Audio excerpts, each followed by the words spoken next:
Hello everyone and welcome to Jill's World. So I'm continuing with what I'm thankful for, and I think during everything that's going on, it's even more important that I get some discipline in myself and do it every day like I planned. But that's kind of not what this is about for my lack of discipline, I should say. I've been thinking about doing this video for a couple of days now.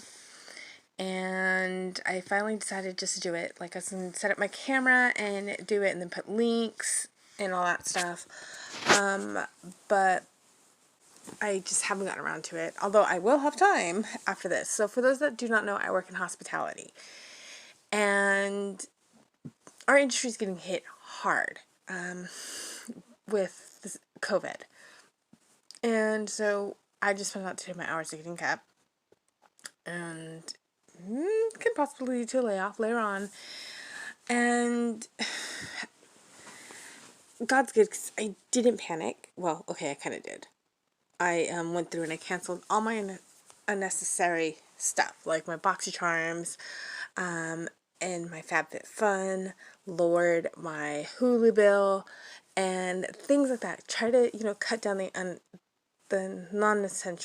essentials, and that kind of thing. God is good. We have food, and it'll be okay together if we stop living in this me culture and become a we culture.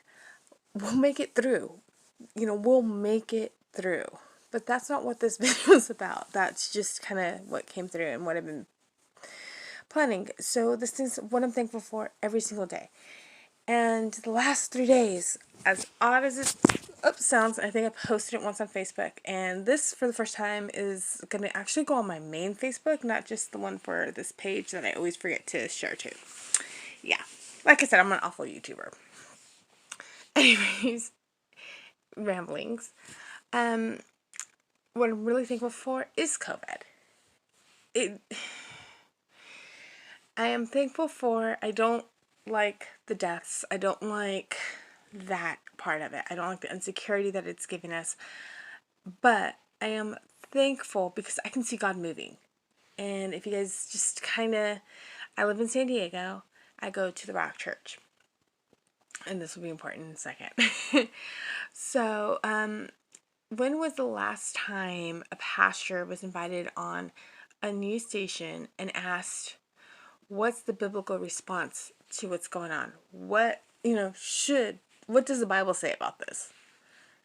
This is a news broadcast. And at the end of the broadcast, allowing the pastor to pray for the city. Unheard of in today's culture. That is just God working and putting it out there. He's in control. And then the streaming. When does the world care that what is the church doing? And they're, hey, we're streaming and making news stations, and God's going to take care of this. It's in God's hand. We have to unite. And just, everything that they're going through and they're showing and they're saying, and it's just like, I turn on KUSI, which I love, so I'm not complaining about it, without a glimpse of, without the word God, without God being brought up and shown, and not in a negative way, not in the where is God way, because God's here and we know it. In the how should we respond in a godly way? How can the church help? On our live stream, the mayor of the city went on to give information. Our head of health and services went on to give information. They went to church. Yes, it's a huge church. It's a mega church. But that doesn't happen every day. That doesn't happen during other things. And it just shows that this is a do something church, and we're doing something, and God's doing something. God's moving. And that is why I am thankful for this time, this moment in history, this moment that we're living in and COVID, because I can see God moving, and that is amazing. And things are going to get hard. We're going to get scared, but gotta know God is in control. And just like, wow. You know, one of the things I love about my community is when someone posts, and if you go through my thankful list, you'll see it. I need this. The community is there to help. And something that I've always felt about a church, and I'm looking at my hair now, sorry, is that your church is there to serve your community. Your community is not there to serve your church. I am blessed that I go to a Do Something church, a church that sees an issue and, sees a need and goes and addresses it. And that is a blessing. God has blessed me in this amazing community that there is a need and they address it and they fix it. We have a community center, a neighborhood help center that is amazing. And so, yeah, all that stuff, it's great. And you're going to see if we get together and unite, we're going to overcome. We're going to get this together. And, I know now we're being called, San Francisco is like in a mandatory lockdown, 24 hours a day for like 7 days, I think. Restaurants are closing, and it's getting a little scary. But I think what's more scary is the hoarding. I have to watch for myself. That is getting more scary, because when I look to my community and I look to my people at my church and they're here. Oh, you need this. Here, let me get it for you. Oh, well, I'm going to the store. Let me go pick up an extra roll of toilet paper for you. Oh, let me go pick up some fruits. And that's the way we're meant to be. That's what we're meant to do, is to help each other out. And, COVID may force us to do that. It may force us to rely on each other. And how amazing is that? Technology has taken the human touch away, and COVID, by actually taking us away from each other, is making us rely on each other and making us miss each other in the socialization. It's kind of one of those where I've always had the option of going to church, and it's been like, well, okay, I'm going to miss church this Sunday because I have to work. I'm going to put in the hours. But being told you can't go to church, that's scary. That's insane. And yes, I was able to watch it on TV and get the blessing on TV, which is what I tell, but I do miss that interaction. I miss the people, the hug and the you're going to be okay, and that prayer and the socialization that goes with it. I missed it because of what I do for work, but I missed that. And you don't realize how much you miss it until it's gone.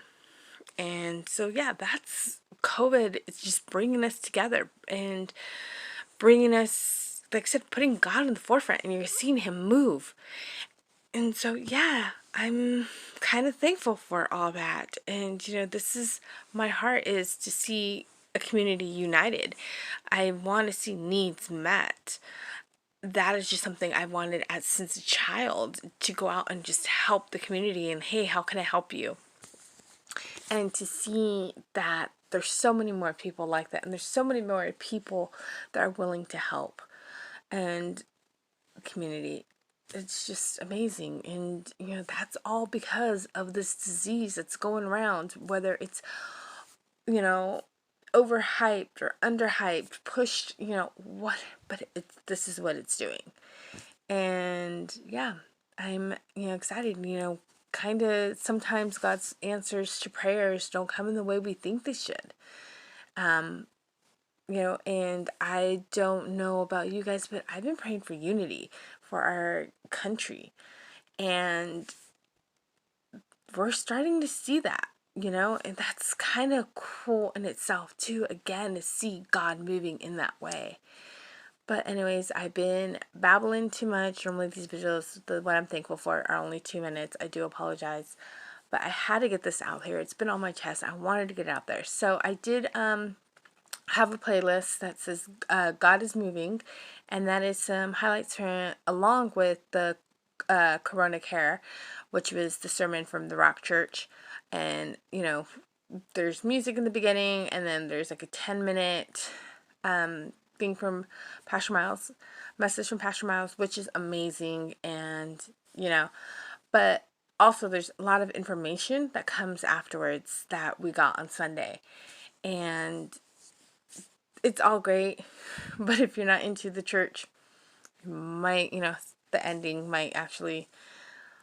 I think everyone needs God, and I think that everyone needs to be prayed for, and everything needs to get prayed over.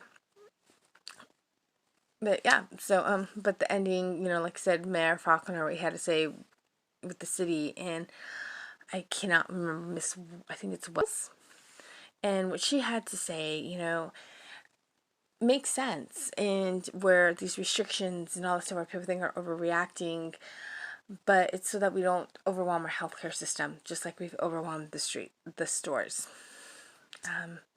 So yeah, so there's a lot of bit of information, and like I said, I'm thankful for it, and kind of call me crazy, but I see the light around it. I see God moving in this, and I see the end, because I know God's going to take care of this, and if that means I'm going to get sick and get healed or not, it's okay, because it's part of God's plan, and I'm okay with it as long as I see the unity and I see this beauty that will come from all of this. Sometimes you gotta get through the rain to see the sunshine, and I guess that's kind of what it comes down to. Anyways, thank you guys for spending this time in Giles World. If you like this kind of rambling videos, please hit subscribe and ring the bell, because I am a horrible YouTuber and never put up on schedule, and yeah, you'll miss a few videos. And to everyone who actually out there who doesn't get to see these posts because you're not on my Facebook page, I think it's Gel619. Hi, welcome, and thanks for spending this 15 minutes with me rambling. Normally the What I'm Thankful For videos are only just a couple of minutes, like I said, but this is a really important thing, and it's my heart, and I felt the need that I had to get it out tonight so God is good. I had to get it out tonight. I took off my makeup. I was like, I'll do a video tomorrow, and I'll go research the links and have it all ready. But then kind of as I was getting ready at the end of my prayer time, decided put this out there, put it in the Pinky Promise Sisterhood, and hey, God knows. So anyways, good night. I do have to get up early for my last day of work for 5 days, not my last day. God is good, and they did cut hours, severely cut hours, but at least I am working, and like I said, business will pick up, when this passes. So yeah, anyways, good night. Chat at you guys later. Thank you so much, and God bless. Bye.